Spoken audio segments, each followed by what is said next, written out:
What's the latest with your website? The website is up. Got somebody who understood the old code and was able to bring it up. Cool. The next step is to get it, the ordering working. There's I have a gotcha. I got a couple info about it. A couple of years ago, I got smacked down by the county for selling outside the state without having a permanent license. Well, more than that. I was commercial. I dropped that and went to Colorado,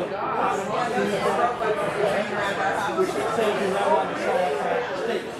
But I kept my own website running. And even though they didn't know that I was sending out of state, my website implied that I should be anyway. So they extended my cottage food deck license. So I couldn't sell it to farmers markets anymore. How did they figure that out?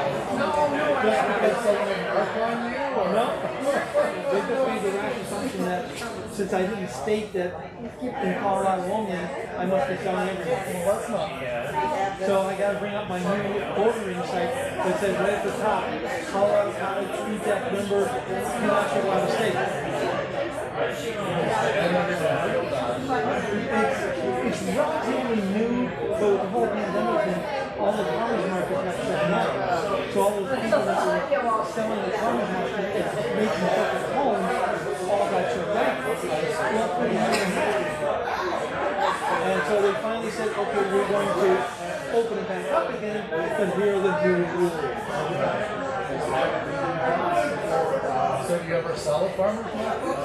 I'm going to be going to my first farmer's market next Thursday. Oh, cool. Here. Because it's in the evening rather than the morning, Right. I learned a few years ago, nobody wants to buy around in the morning.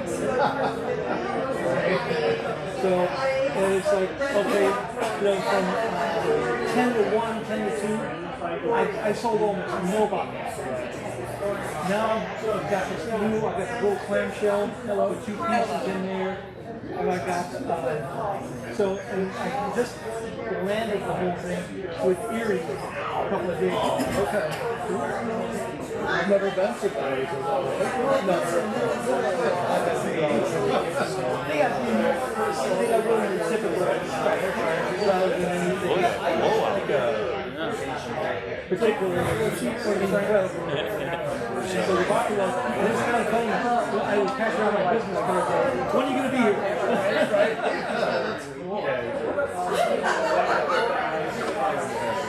So, until you run.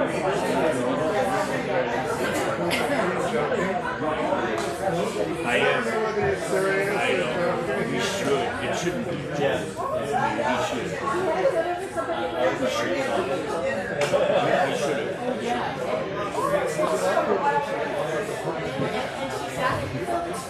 We're up front. Turns out we're up front. Who's up front? We are picking up people. Oh, Tinkerville people? Who's right here? That's what I'm saying. I'm just by myself, so you can sit here. Just gonna head off for days and turn that rule. Okay. This isn't really TV. Good afternoon. Good afternoon. Can everybody hear me in the back? Can you all hear me in the back? Yes. Good afternoon and welcome to our celebration of life, our memorial service, our just remembering Joe. As you think about that, it's pretty heartwarming, isn't it? Yeah. I'm just remembering Joe sitting there. Thinking. We don't know what about, but just thinking. And so I'd like to say welcome to Joe's celebration. It's so good to see old friends from years ago, old neighbors, and all of that. Joe and Joanne and Ken and Glenn and Kendra and I were neighbors for 20 years on Denison Circle. We were at 1685 and they were at 16 something directly across the street. And most of the times you could find our kids in that pool, in the tub, in the yard, or in the sandbox, or on the rocks. At the Kool-Aid Mom's house, which was Joanne. Joe would kind of come in from work and there'd be big wheels and toys and all in the way, and he would just kind of wait, and it was like, get these things out of here. Everybody would get them out and he would just drive them to his spot in the driveway. So I'm just fondly remembering Joe, and I'm sure you guys have wonderful memories that you can share as well. If you didn't know Joe, I know you knew the Queen Bee, Joanne. My name is Glenda Strong Robinson. Some people call me Minister Glenda Strong Robinson. I'm the second woman associate minister at Second Baptist Church in Boulder, Colorado. We're 113 years old, and they finally decided it was okay to have a woman sit in the pulpit. So I'm grateful for that. Yeah. So, as I said, our purpose here is we're going to miss Joe. I already do. I'm just thinking about his smile and his quietness.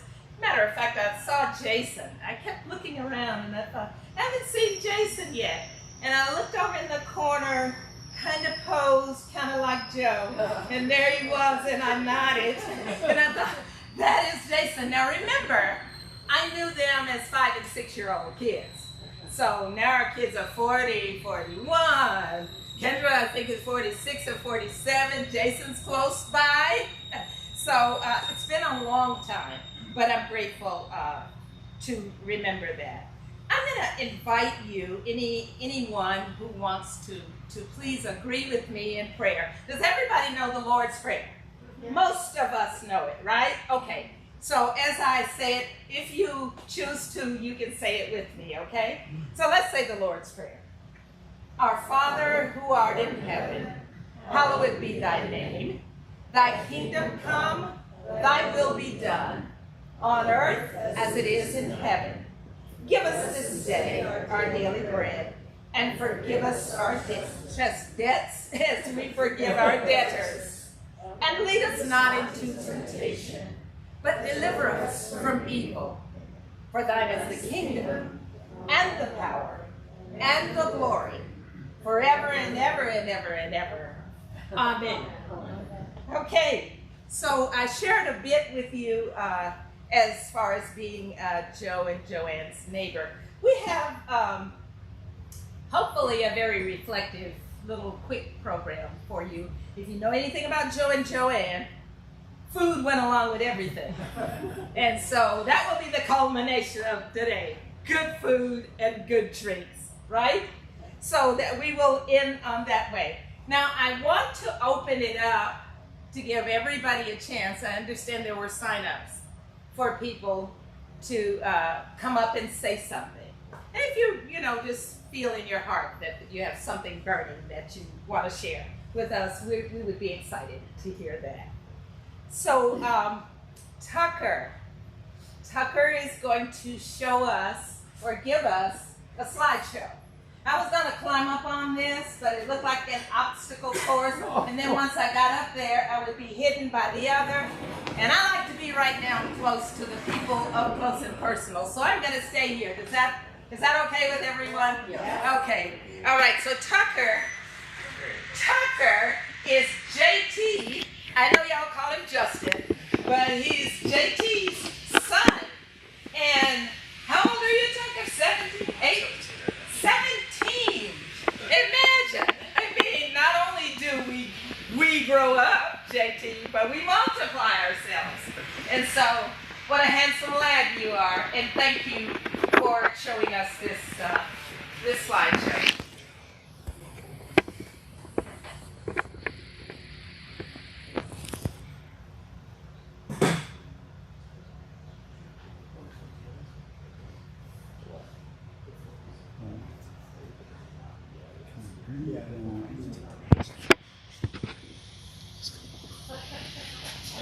got some. You okay? Oh yeah, it's okay. Oh. There's like pictures, kind of. Sorry.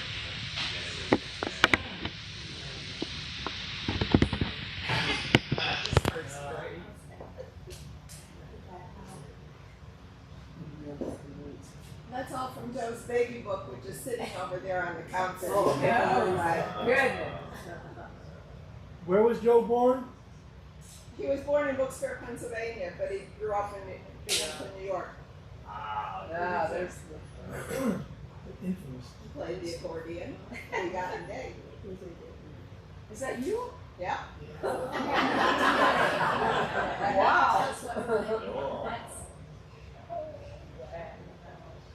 What year is that? 68. 68.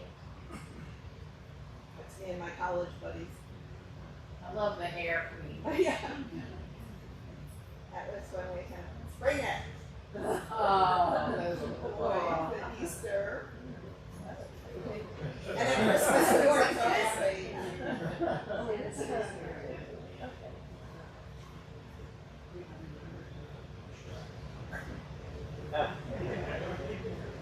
Hawaii with our little Kusa toys. So did Joe like to travel like we did? Yeah, we did. okay. Those were their two personal pictures. And I was thinking the other day, one has a hat on and the other one doesn't. I can't remember which is which.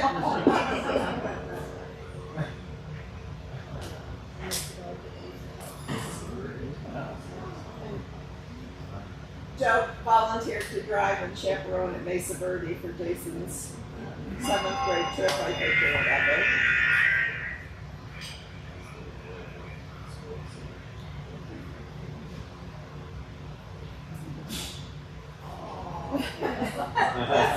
That's my grandson Alex. Yeah, he had a way with it. Alex and Nina. Alex and Well, all those kids are And Joe always wore a Tilly hat, thanks to Jason's friend Nate, who introduced him to Tilly hats. So, That's Justin and Puckner. Jason, Krista, with Alex and Nina. Alex. That's Tucker on his big wheels. Tucker and Joe.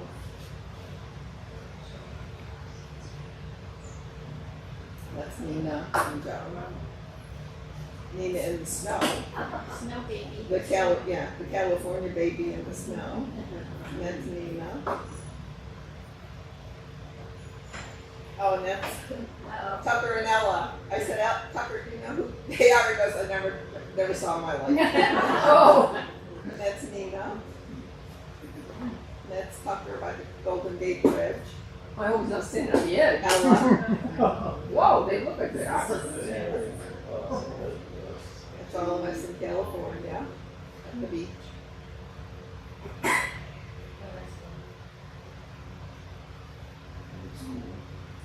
That's Japantown in California.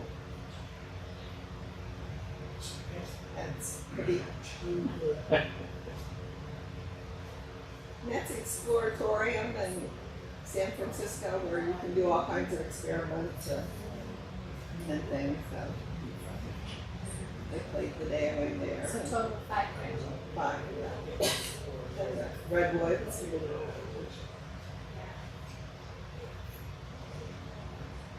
That's Tamales Bay, I think.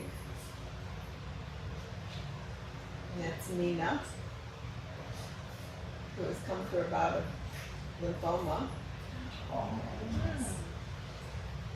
Nina and Monica.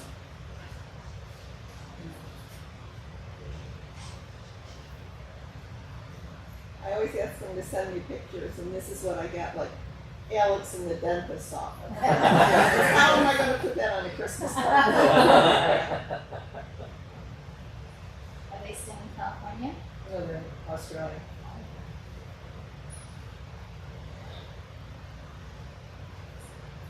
That's Alex with the birthday cake, I guess. Again, can't tell who it is. girls in Australia.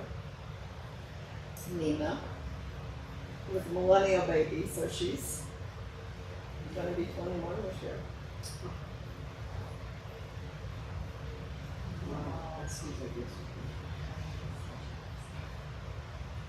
Annika.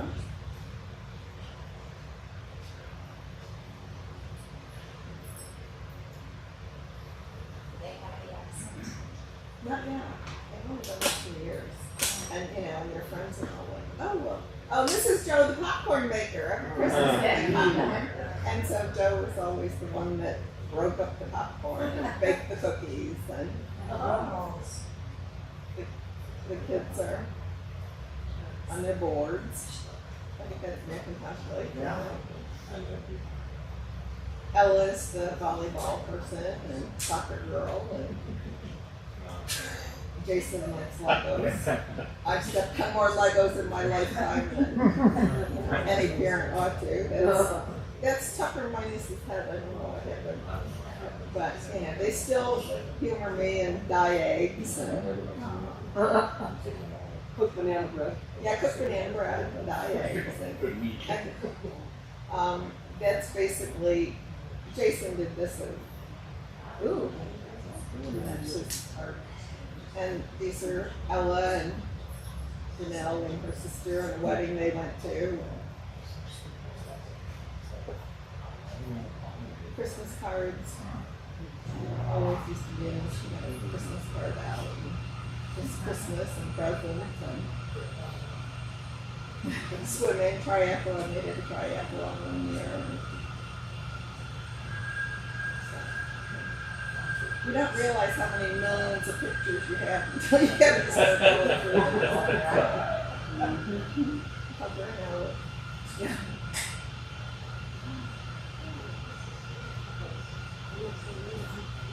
Just more Christmas.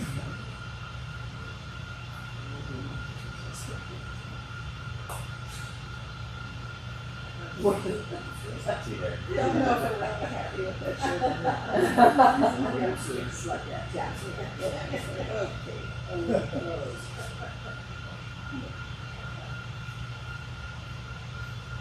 All dressed up for Christmas. There.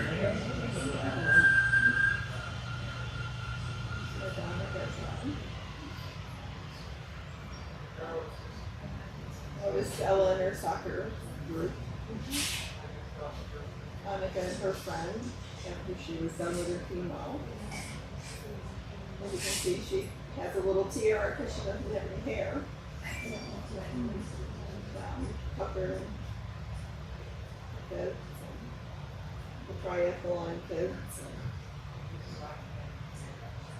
the Rapids game.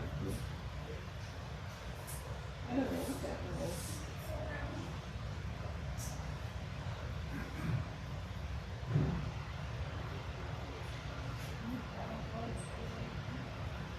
Maybe quite the bad numbers.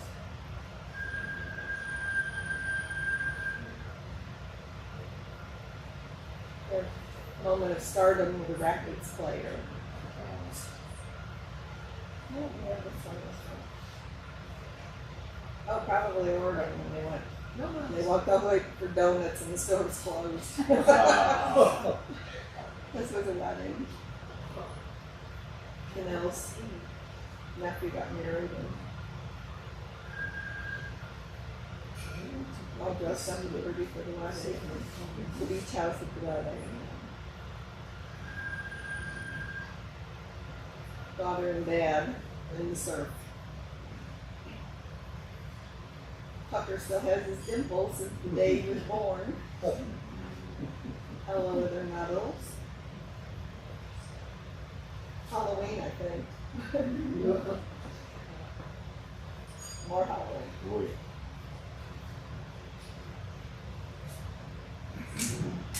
I think that's more into Tucker the runner.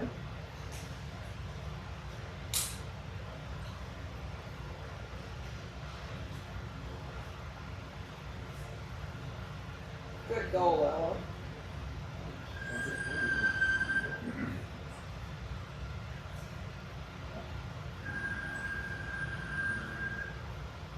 Christmas with our violin and the guitar.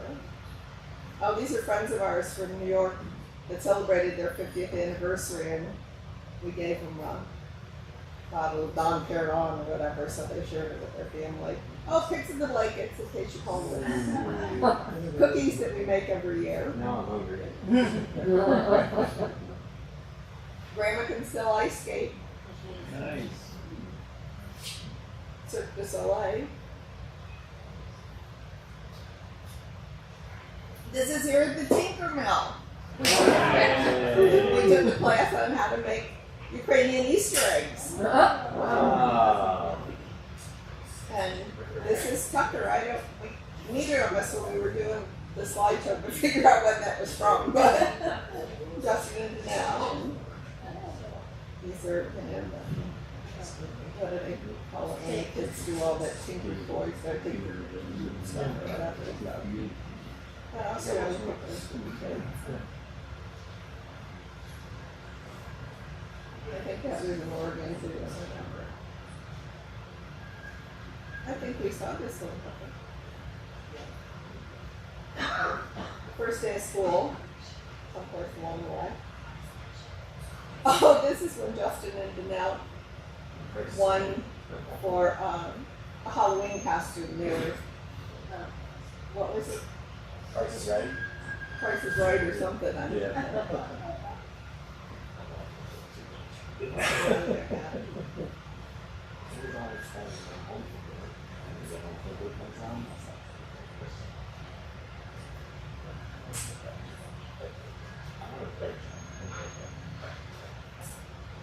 Food, always food.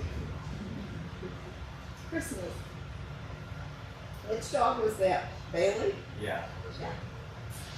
This is in California sometime around there. More Cirque du Soleil.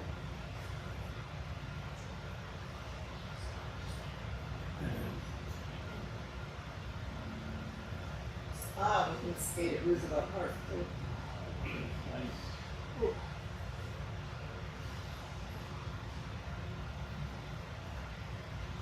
And this is the famous cookie, press cookie. And Joe was always the timer and the baker. The kids and I would mix up the cookies and push it out. And he always had the timer.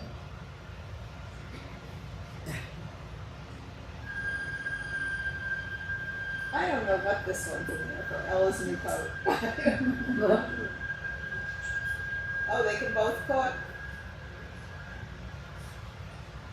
Easter baskets. Never too old for an Easter basket. This is Jason's picture of Hanukkah. Hanukkah, you know.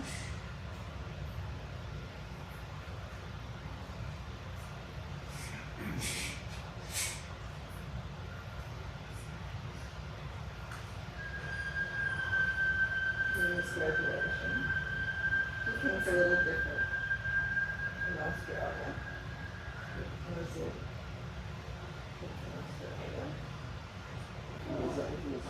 Nina and Alex, Nina and Annika. That's Annika, her last picture. She dyed her hair before she lost it from chemo. Jason. Tucker playing golf. Joe in his youth. Really? Was he ever young? Joe on a cruise boat.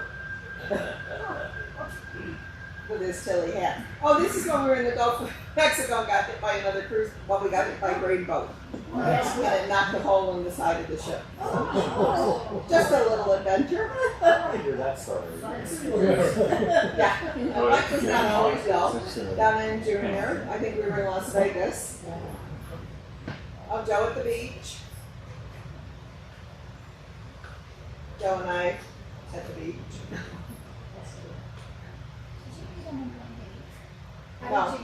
No, we met, we stood up in a night. Joe liked soft shell crabs, which I called fried spiders. And so that was a picture of him with that. This was a favorite breakfast place in Destin. All day. That's like and my cousin's in St. Augustine, where we come with the grill and the, everything. We just live under the tent, and this is in Destin. And this is Seattle. Last trip we made. We went to Seattle to see Jason. Dustin. Oh, yeah, so you.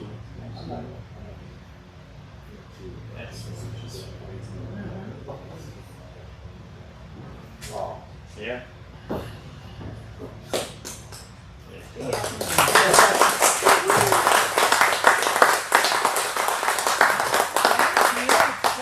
What a great job, huh? Let's give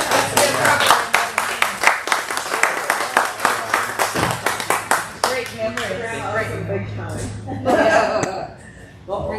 Bringing us great thoughts and great memories. So now we will open it up to have comments, reflections, thoughts, love from.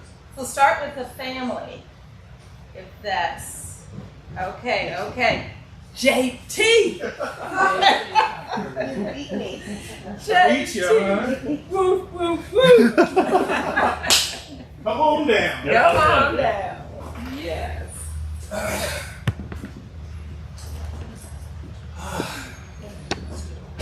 Thanks for everybody for coming. It's great to see such a great turnout. A lot of faces I haven't seen for a long time, and some I haven't even met before. But I really appreciate you guys coming out to celebrate my father and his life and remembering him.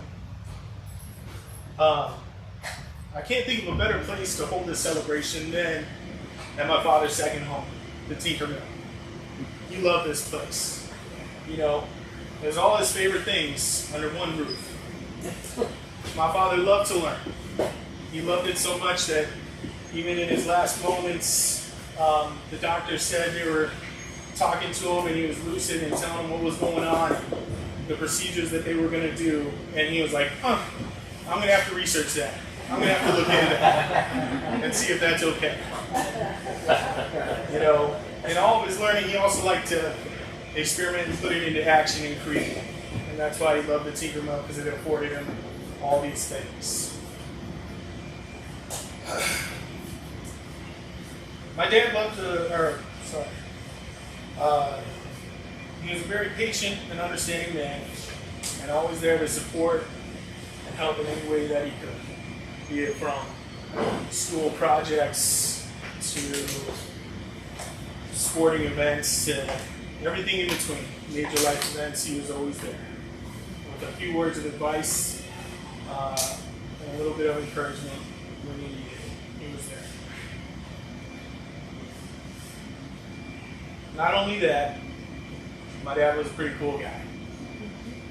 From his signature Tilly hat to the Birkenstock shoes, he wore almost every day, even before they were cool.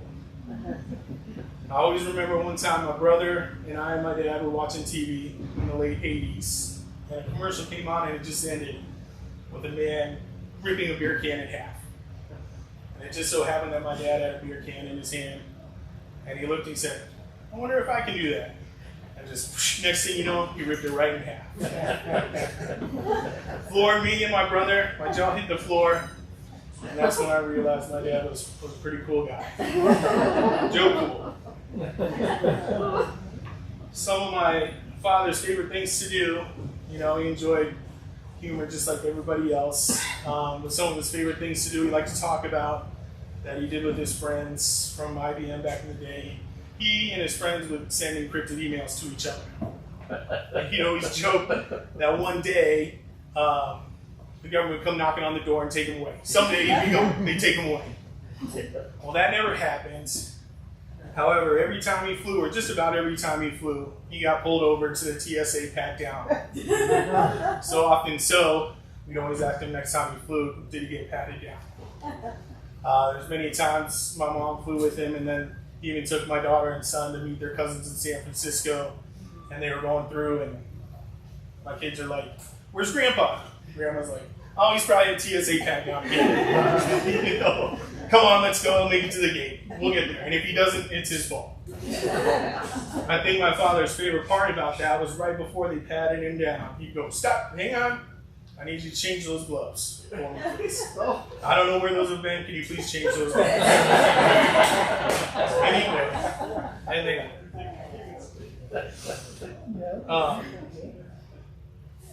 I think in the last year and a half, another thing my dad would have liked to do, he would have enjoyed through this pandemic, is the fact that people stopped taking cash. That was another one of his things he liked to do. Is he'd like to pay in cash, and when they wouldn't accept it, he'd be like, why not? He'd bring out a bill and say, this says legal tender. For any debt, public or private, you have to take this note. You know, that was another thing he liked to do. Mainly on the airlines, probably because they kept patting him down. So, but those are a few of the things. I think he would have had a great time this last year doing that if he was with us. So I always think about those things, and when I'm thinking of traveling or paying in cash and stuff like that, it just makes me smile. My father always had a way of listening, where if you made a point, he'd listen until you were done. And if you agreed with it, you get a quick yes, just like that. Yes, you're on the right track. Yes, that's a good question to ask. Yes. Now, if he didn't quite agree with you, the first word out of his mouth, he'd let you finish, and then he'd be like, well, and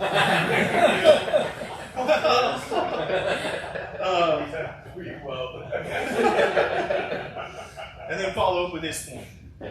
Never saying you were wrong, but just trying to say, think of it this way. Look at it from this perspective. And with that, I just want to say thank you, Dad. I love you so much, and I miss you. And I love you.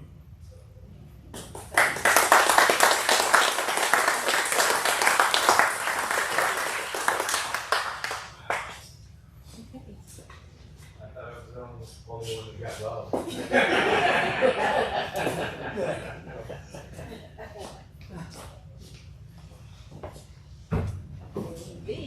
I guess I can tell you next what it was really like to live with Joe.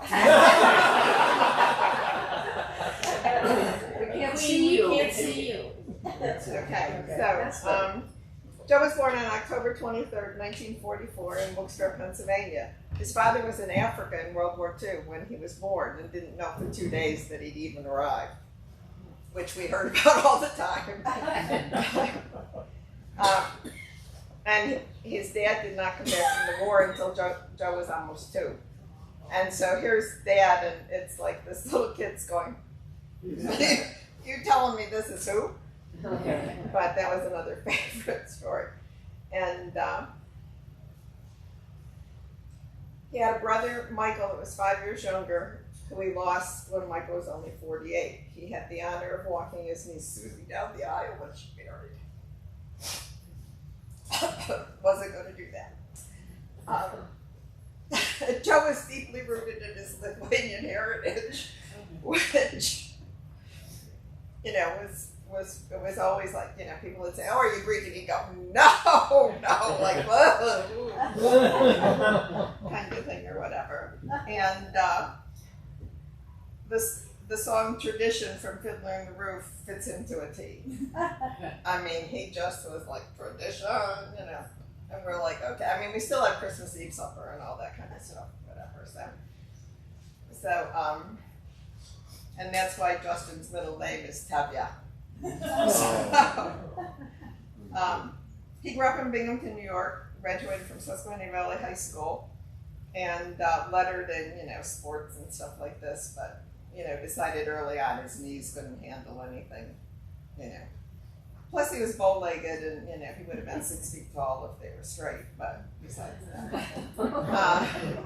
But his Susquehanna Valley High School buddies or whatever, Daryl, Jim, Mike, and Toby, have a few stories to share, but, you know, some of their adventures that, you know, usually involve racing cars and that kind of stuff or whatever. So he was a good student, one of those who wore the slide rule on his belt. You know, I think Tucker has the slide rule now, don't you?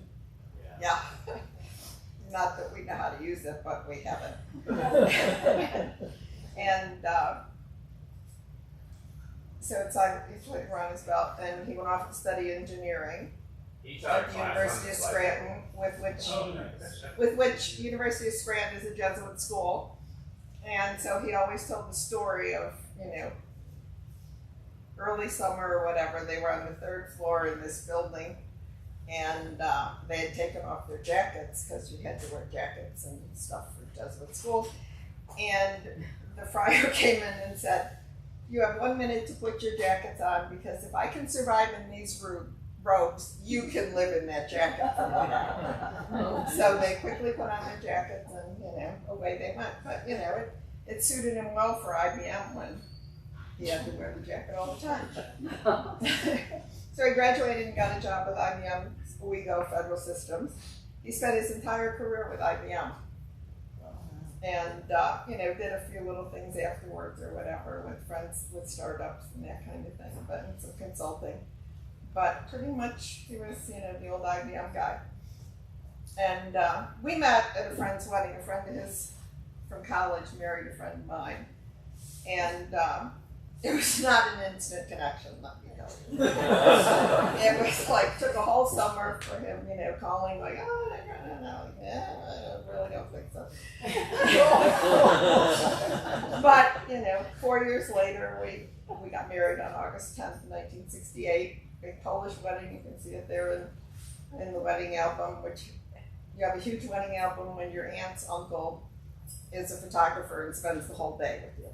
So you just kind of go, "I have to pick more pictures," or whatever. So, off we went with our new diplomas in hand, new jobs, typical children of the 60s, ready to change the world. We had lost our innocence with the Kennedy assassination, and the Vietnam War was raging. Sometimes we can't put down our signs. I still march here in Longmont. But Joe was really good at wording my signs when I'm going, "I don't know, how do I say this," or whatever. And he, like in 3 words, could say what would take me 2 pages of stuff to do or whatever. He was really good at that. So, we built a life, and 6.5 years later, Jason was born, February 10th, 1975, and 3 years later, Dustin arrived, February 21st, 78, and my birthday is February 15th, so Joe was like way at the ass end of the year. He was like October, we all went, "Oh no," kind of thing. And so, everything was fine. It was the good life or whatever. Then asthma hit the boys, and we were advised to move them to a drier climate. So we began the process of researching IBM transfers, and in 1980 we moved to Boulder.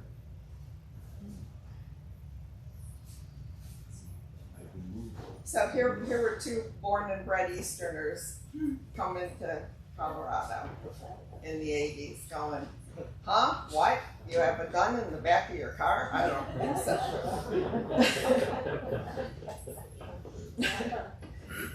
It was a good move, and with the help of Dr. Bach and National Jewish Voice, did much better. We moved into a new neighborhood with a bunch of transplants, including Glenda and Stu and Joan, just young and ready to party, and it was a good neighborhood. And when Joe moved out here, he had to transfer to the commercial division of IBM, which was not his favorite. He liked that government money that you could just spend and not have a lot of restrictions on or whatever, because he'd always been Federal Systems before. But lucky for him, they brought a couple of years later. They brought a group from Thousand Oaks out, Federal Systems, and Joe, of course, volunteered to transfer right in there. And so life went on. It was good. The boys grew, and were busy living, juggling who could take who for what day and what kind of thing, and who could do sports and who could do this and who could cover this. Disney vacations. Joe chaperoned Jason's trip to Mesa Verde, and that was an adventure. Joe always used to say he never had a gray hair until the boys turned 13, which was probably true. Cars and driving came next. Whoever thought you could have a 3-car garage and 4 cars. You know, it just makes no logic or whatever kind of thing, especially for, you know, those of us that were born in houses with 1 bathroom and we all survived. So, soon the boys were off to college and then married, and we had 5 grandchildren. Nina, our millennial baby, Tucker, Alex, 2004, Annika, 2006, and Ella, 2007. And the cycle began again. Now we are the grandparents in the stands. And I am Grandma Uber on certain days. Hey, Grandma, can you pick me up and take me here and do that? So I was like, okay, yeah, I can do that. Then one day he began talking about makerspace. What did I know from makerspace? Well, everything began to change. The generic makerspace became the Tinkermill. And Tinky, as I renamed it. Our 3rd child arrived, and Joe's new calling began. It was his new vocation, and anyone that would listen got an earful. I mean, every relative I know. My 90-year-old uncle knows about the Tinkermill. You know, and pictures of it. What's going on? You know, or he'd call and say, well, what's new with Joe and the Tinkermill? And I'm like, oh, I'll have to talk to him about that. And it really gave purpose to his retirement and a way to pass on the knowledge and expertise that he really had. You know, these are the brain trust guys that when they're gone, we're going to have lots, big voids in what we know.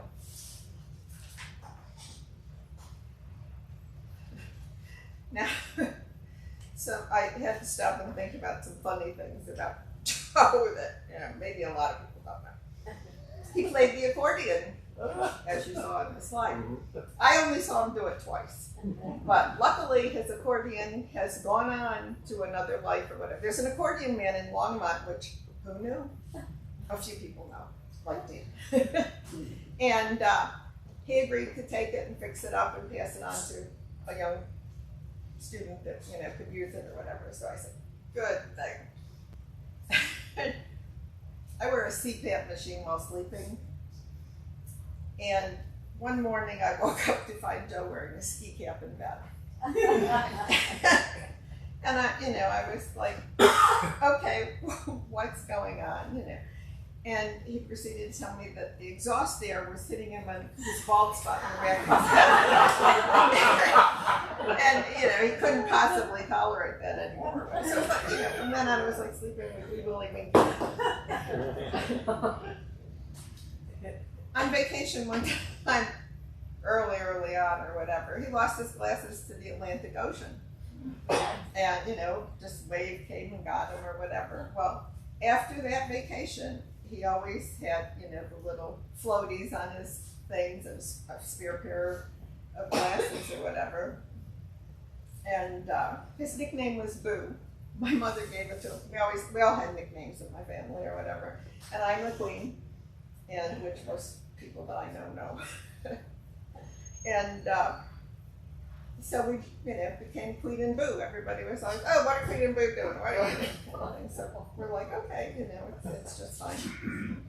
But I think you know, for a man that was so meticulous and so, you know, would notice something that was out of place or, you know, this kind of thing. He came home from a business trip with a mint green shirt.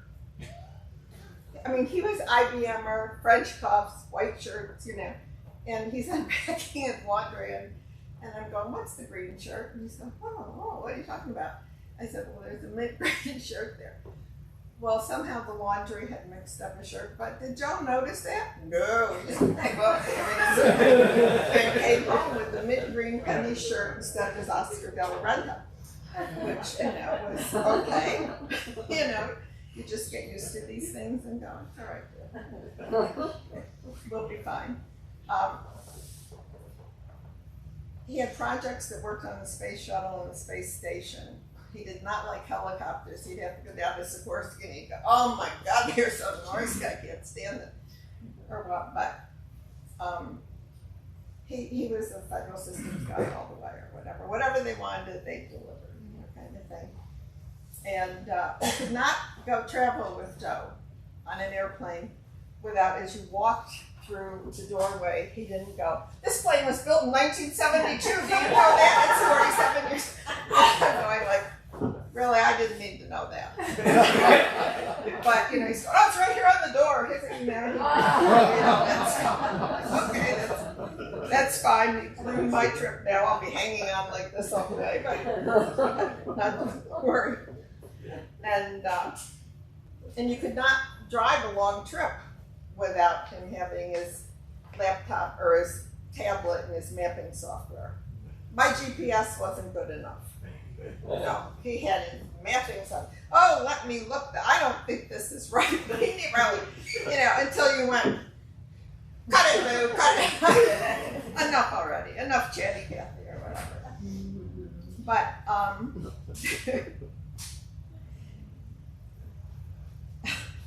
he gave up his 3-piece corporate attire for jeans and a logo T-shirt and his Birkenstocks because he had very narrow feet, and it was, you know, he was always shoe shopping was a major issue for him. But his Birkies were fine, and you can see him in, you know, pictures around the Tinker Mill. His lovely IBM corporate attire is gone south.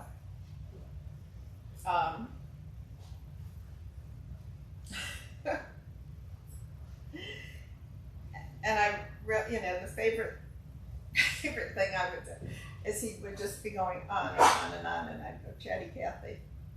I know enough about that already. I really don't need to know anymore. And so we go, okay.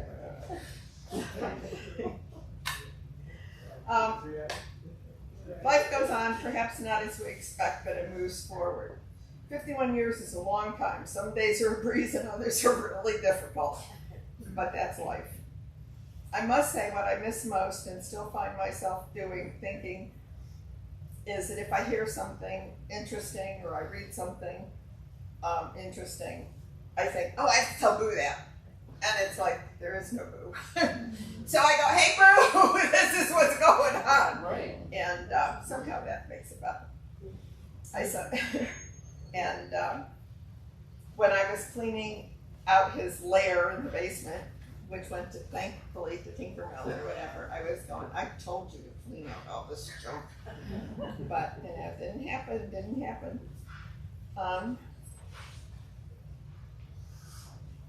So, you know, today is time to thank you, Boo. It's such a free to a galaxy far, far away. And I've developed a couple of mantras in this time. Everything is fine until it isn't. There's one moment in time where you go, I can go back to that all the time and say, at that moment my life changed. And don't let your spouse die before you, especially if he's a pack rat. Because you'll be stuck with a lot of regret. Thank you, guys.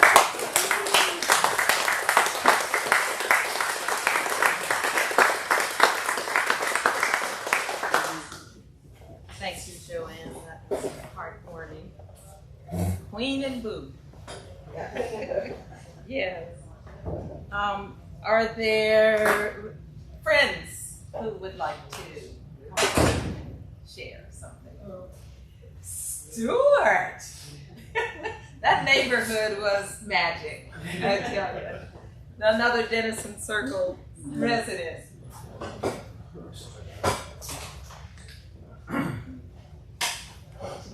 Yeah. So John and I moved into Denison Circle in summer of 1980, 41 years ago. It's hard to believe. We lived next door to Glenda and Ken Robinson, across the street from Doug and LaRue Carson, and diagonally opposite Queen and Boo. It was a pretty special time that we had. I remember Boo incredibly fondly.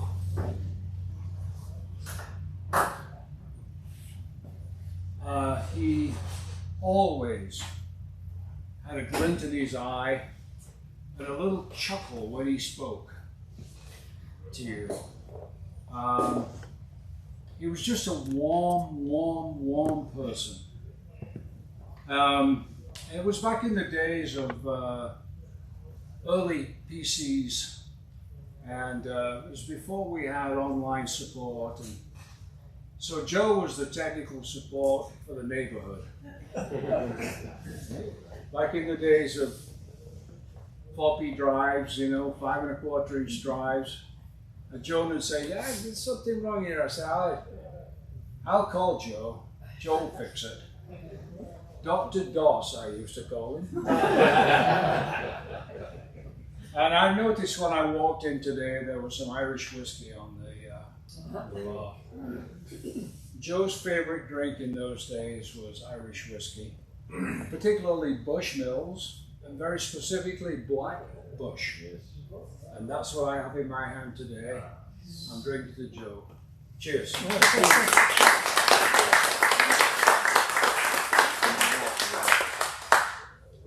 Thank you, Stu. Anyone else? Friends, thank you.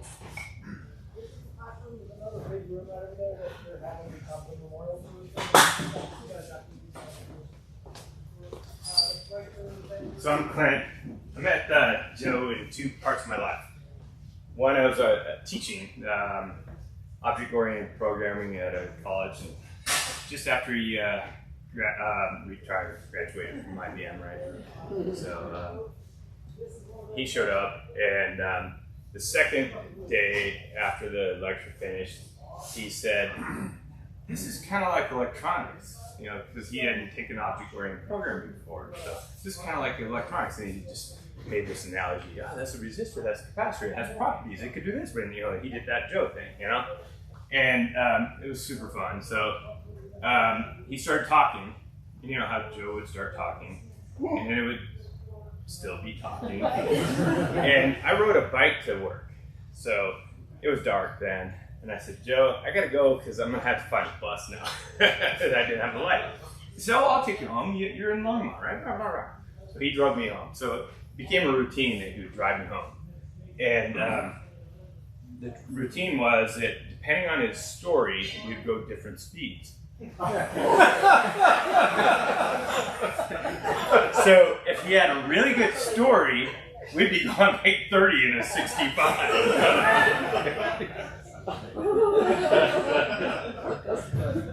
Those were great days. It was just so fantastic. So then when Tinkermell started here, I came to a meeting, and there was one person that spoke, and then they'd ask for stories around the crowd. And there were a bunch of tall people next to me, and then Joe, I heard his voice. And very characteristic voice. And it's like, I gotta find Joe. And so I found Joe, and immediately said, "Well, this is my home." And we talked, and the stories have been just growing and growing and growing. So just love that man. So, thanks.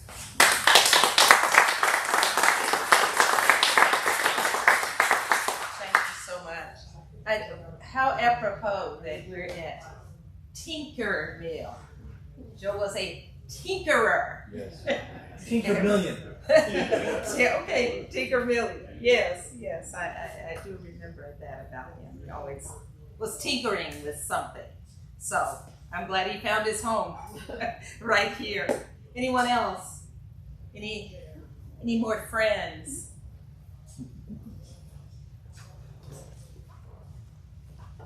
I met Joe here, and I'm the most unelectronic and computer person here at Tinkermill, I think. And it's the one place that always kind of made me feel stupid, whereas out in the world I'm like, I might be the smartest person in this room. And I started helping with some of the kids because I'd done Boy Scouts and Girl Scouts. And I asked Paul if he would teach the kids how to weld. Something just real basic, a little bit of structural welding, run a bead kind of thing. And pretty soon Joe shows up and says, "You want to teach the kids how to weld?" And I was like, well, I asked him, but yeah, okay, Joe. And then somebody walked by and they had a homemade little robot, said he made it for $20. So I said to Joe, "Can you teach the kids to make that?" Sure, why not? Well, it turns out Joe said he never taught kids, didn't know anything about robots, but he took the pattern, deconstructed it, because he built it their way once, didn't work, so he deconstructed it, redesigned it, put it back together, taught 13 kids for like 7 weeks, all the way to basics, programming, whatever you do to know electronics, wire things up, put in resistors or whatever. And then he taught them how to program them, and you could stick a pen in, and these kids had robotic spirographs, 100% successful. And he said one of the grandkids, they were doing something similar in school, and they had maybe 10% success. So that's the difference between being taught by Joe and taught by anybody else.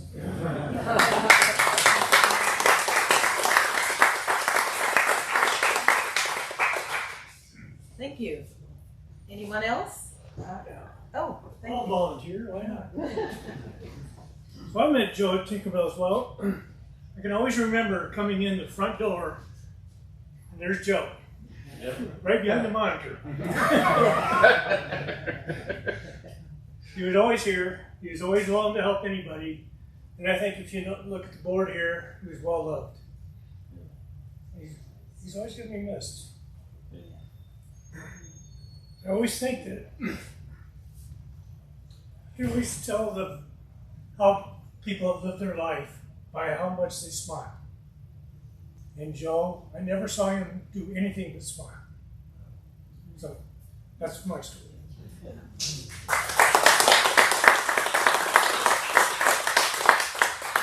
Thank you. And then, oh, yes, sir.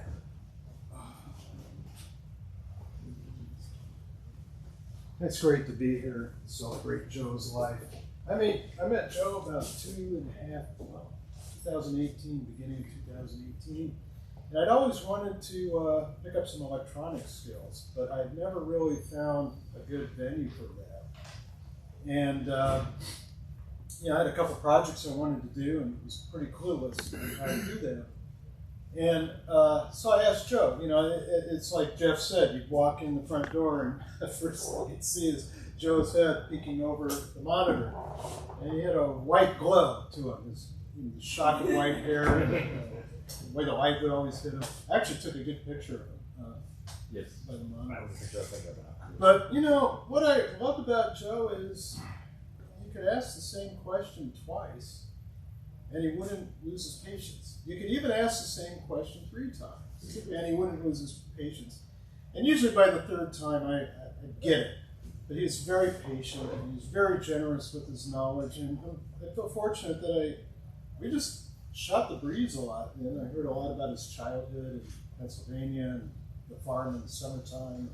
We looked at property together on Zillow a lot because I was looking to buy property, and it was just great. He was just a great guy. I really miss him. And I do think of him often, especially when I'm struggling with some electronic project. Boo, we're here.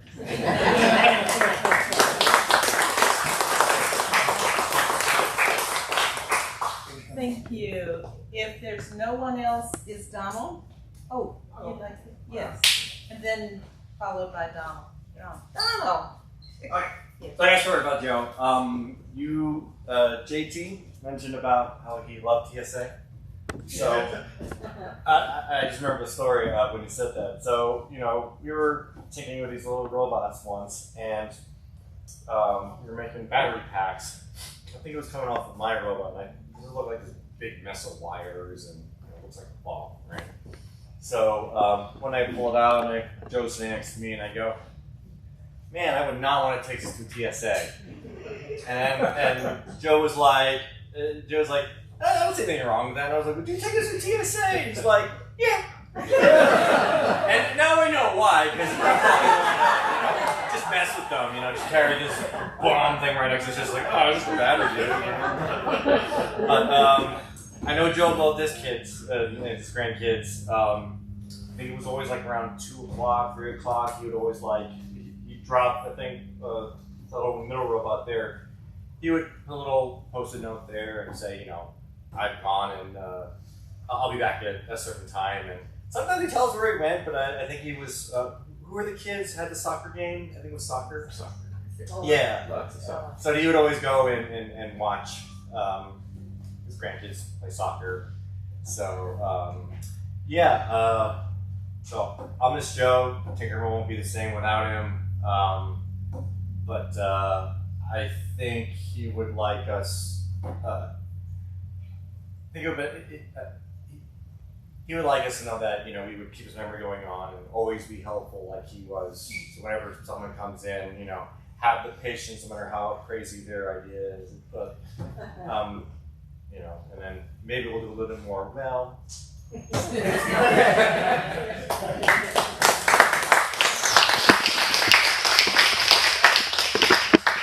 If there's no one else, we'll have Donald do his presentation. Yes. Okay. Well, more people showed up. That's great. Pressured on. Let me put this up here as I want to show you guys something real quick. It won't just a minute or two of video, but I think you guys can get out of it.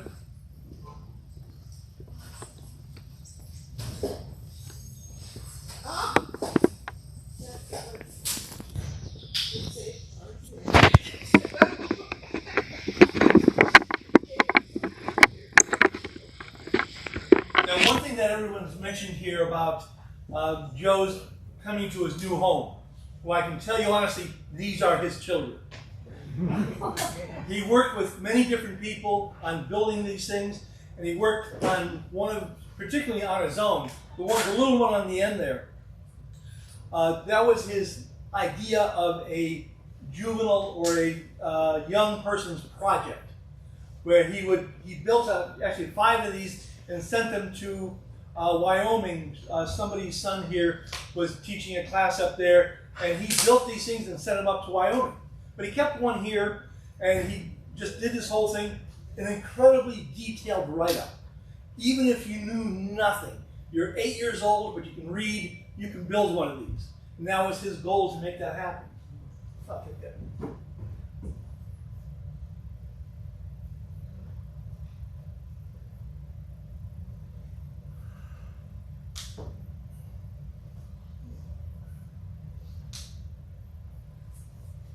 This was a project that he did. What was the name of the place again that he had this thing set up at? The museum. At the museum, right. And this thing was 6 feet tall, 4 feet wide, weighed enough that it took actually 3 people to move it in. It's still over there, but it doesn't work. So I'm going to hope to go up there and get it working myself. And I'll just leave this one in the background here. But as everyone said, his time was everybody's time. He really wanted to help everybody out. Now, something I learned today is that I never got this. I always got, well, now I know why. So, he and I didn't agree on a lot of things. For those of you who are not computer literate, he was on one side of the computer fence and I was on the other. Yep. He was a Linux bigot. Yep. Yep. And I am not a Linux person at all. We would always argue about that until he had enough, and he would just keep quiet and put his head down and do whatever he was doing. And I said, well, that's no fun.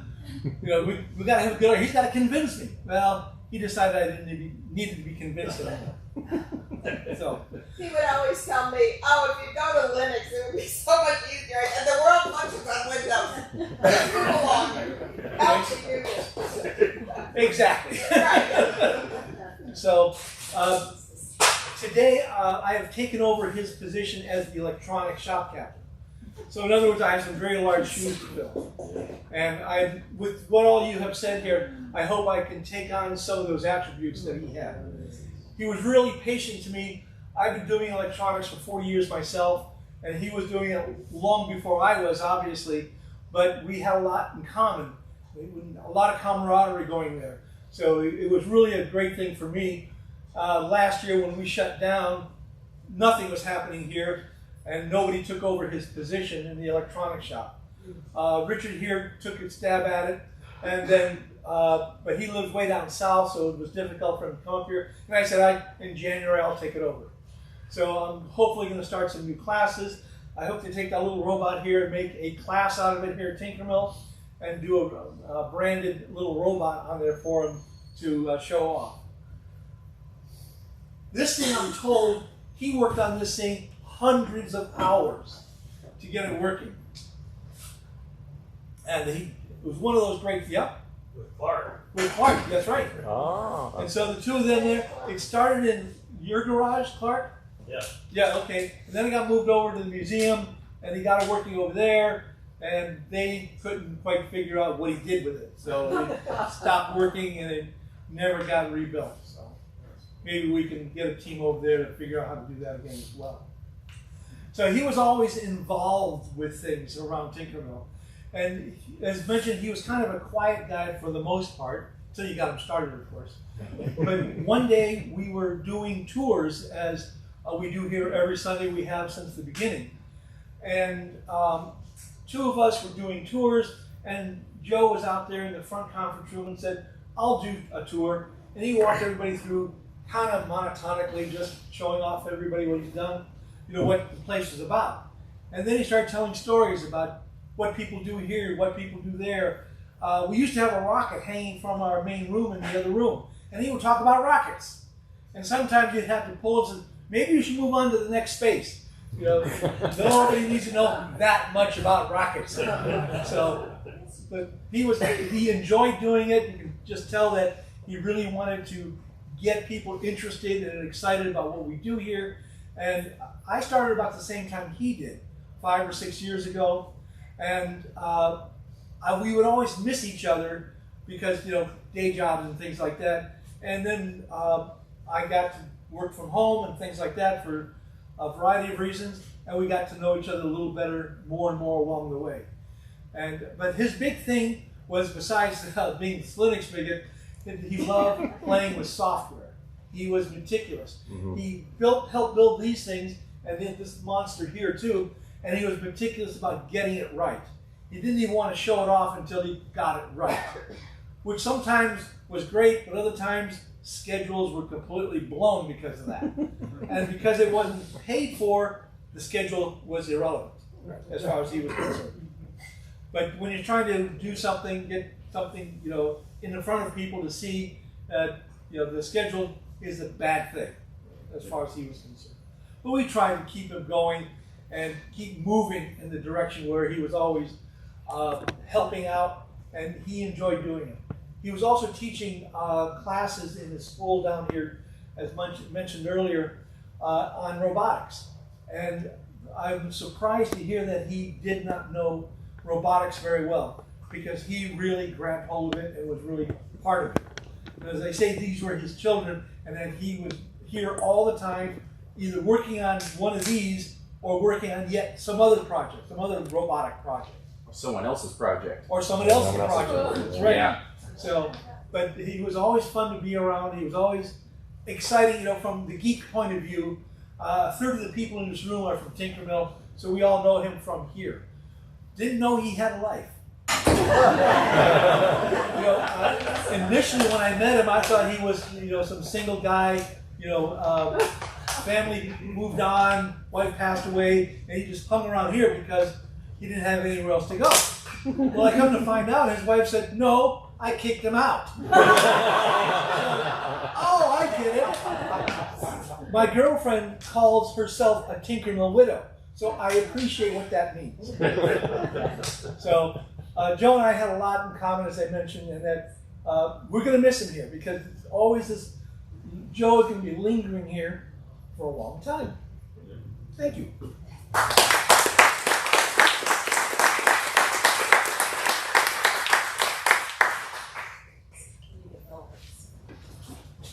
Okay. Wow. Well, thank you guys. We're coming up to the end of our little presentation here, and we're going to do Joe's favorite thing. After that's done, we're going to eat and have a drink. So the final thing I want to do, I want to share a poem that Joanne shared with me, and then I'll share the blessing over the food, and then I will let you go. This is entitled When I Am Gone. Release me. Let me go. I have so many things to see and do. You mustn't tie yourself to me with tears. Be happy that we had so many years. I gave you my love, and you can only guess how much you gave me in happiness. I thank you for the love you each have shown, but now it's time I traveled on alone. So grieve a while for me. If grieve you must, then let your grief be comforted by trust. It's only for a while that we must part. So bless the memories within your heart. I won't be far away, for life goes on. So if you need me, call and I will come. Though you can't see or touch me, I'll be near. And if you listen with your heart, you'll hear all my love around you, soft and clear. And then when you must come this way alone, I'll greet you with a smile and say, welcome home. Thank you. So as we are about to eat, I will just share this blessing with you. It's from Numbers 6, 24, 25, and 26. The Lord bless you and keep you. The Lord make his face to shine upon you and be gracious to you. The Lord lift his countenance upon you and give you peace. Thank you guys for sharing these special moments with us. It's certainly been enriching and gratifying to me, and to see people that I haven't seen for a while. I hope it's not too long before we see each other again, because these moments are fleeting, aren't they? Yeah. Life is just passing. I mean, and people are passing. Mm-hmm. I remember I saw Joe and Joanne and Stuart and Joan at my husband Ken's funeral in 2013. And he was just 66 years old, and it's gone. And so we got to redeem the time. I don't want to preach now. I'm just really feeling a heartstring here that thank you for these precious moments, and we've got to redeem them and value them every chance we get. We'll miss Joe, and but he's left his mark on us. We just got to carry on the legacy. Thank you again for your time, and thank you for allowing me to serve as your facilitator today.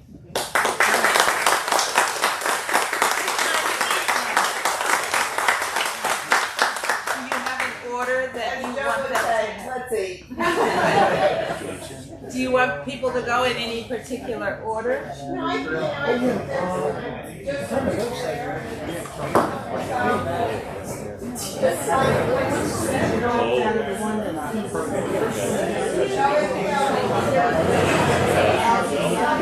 Yeah.